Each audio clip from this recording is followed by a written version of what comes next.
आगामी 2026 के विधानसभा चुनाव को लेकर राजनीतिक गलियारों में हलचल तेज हो गई है।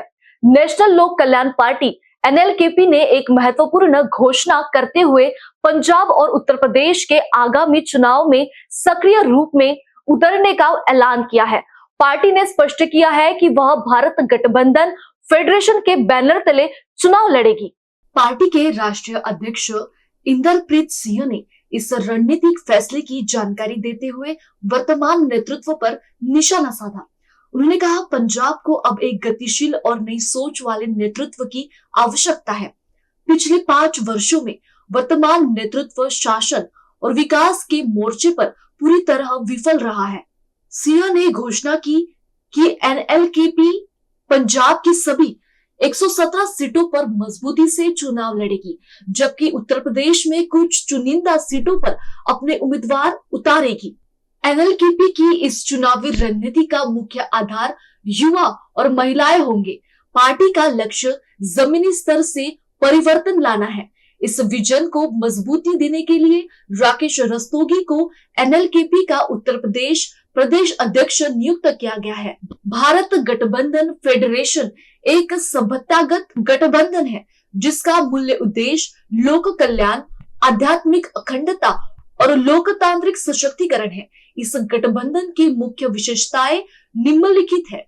क्षेत्रीय और छोटी पार्टियों को दरकिनार करने के बजाय उन्हें लोकतंत्र के मजबूत स्तंभ के रूप में स्थापित करना, नशाखोरी, जबरन धर्मांतरण और क्रोनी कैपिटलिज्म जैसी सामाजिक बुराइयों के खिलाफ सामूहिक कार्रवाई, सांस्कृतिक समृद्धता और जमीनी स्तर के नेतृत्व को बढ़ावा देना। दिल्ली विधानसभा चुनावों में अपनी सक्रिय उपस्थिति दर्ज कराने के बाद अब एनएलकेपी और भारत गठबंधन फेडरेशन का लक्ष्य पंजाब और यूपी के मतदाताओं के बीच गहरी पैठ बनाना है। आज पंजाब के अंदर जो हालात बने हुए हैं, एक तो गैंगस्टरवाद इतना बढ़ गया है, हर हफ्ते कोई ना कोई खबर हमें आती है उसकी। दूसरा, जो हमारा साड़ा खिड़दा पंजाब होता था, आज उसकी परिस्थिति ये है कि ज़्यादा से ज़्यादा यूथ जो है वहाँ रहना नहीं चाहता।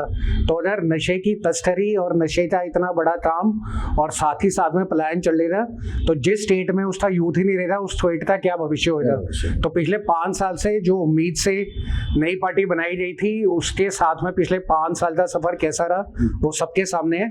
तो राष्ट्रीय लोक कल्याण पार्टी और साथ में भारत गठबंधन फेडरेशन, जिन्होंने दिल्ली के अंदर 68 सीटों पे 102 पार्टियों के गठबंधन से अपने उम्मीदवार उतारे थे, ये दोनों की दोनों संस्थाएं अब मिलकर इस चुनाव में पार्टिसिपेट कर रही है। पंजाब के अंदर सारी 117 सीटों पे चुनाव लड़ने की घोषणा करी गई है। 50% सीटें रिजर्व रखी गई हैं लेडीज के लिए, 50% के ऊपर यूथ को मौका दिया जाएगा और उत्तर प्रदेश के अंदर कुछ चुनिंदा सीटों के ऊपर लड़ा जाएगा। राकेश रस्तोगी जी को उत्तर प्रदेश का प्रेसिडेंट बनाया गया और जो पंजाब है, पंजाब को मैं खुद और साथ में हमारी सेंट्रल कमेटी देखेगी कि किस तरीके से वहाँ पे कैंडिडेट्स को उतारना है।